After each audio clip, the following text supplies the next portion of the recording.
देशाचा युवक जगाच्या विकासाला गती देत असल्याचं पंतप्रधान नरेंद्र मोदी यांचं कर्नाटकात प्रतिपादन.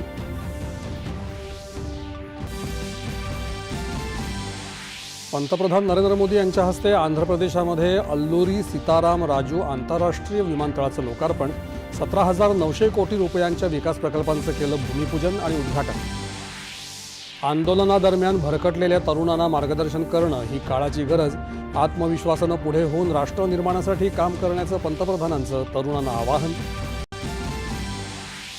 सार्वजनिक परीक्षा गैरप्रकार प्रतिबंधक सुधारणा विधेयकाला राष्ट्रपतींची मंजुरी.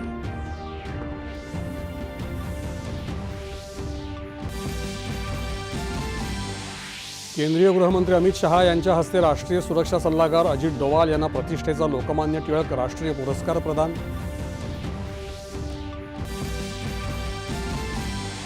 लोकमान्य टिळक यांचं जीवन आणि शिकवण देशाच्या युवा पिढीसाठी प्रेरणादायक. केंद्रीय गृहमंत्री अमित शहा.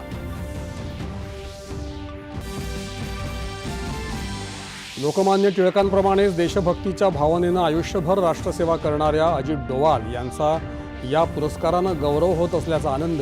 मुख्यमंत्री. कापूस उत्पादनात गुणवत्ता आणि उत्पादकता वाढवण्यासाठी शेतकऱ्यांनी आधुनिक तंत्रज्ञान आणि वैज्ञानिक शेतीचा अवलंब करण्याचं केंद्रीय मंत्री गिरिराज सिंह यांचं आवाहन.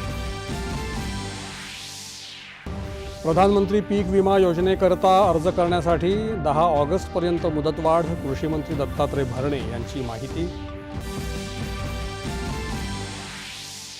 छत्रपती शिवाजी महाराज टर्मिनस ते सावंतवाडी रोड दरम्यान नियमित एक्सप्रेस रेल्वेगाडी सुरू करण्यासाठी रेल्वेची मंजुरी. कोकणातल्या प्रवाशांची मोठी सोय.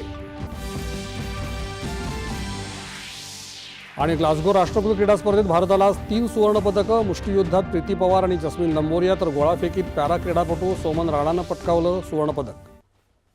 नमस्कार. 7च्या या बातमीपत्रात मी आशुतोष अरुण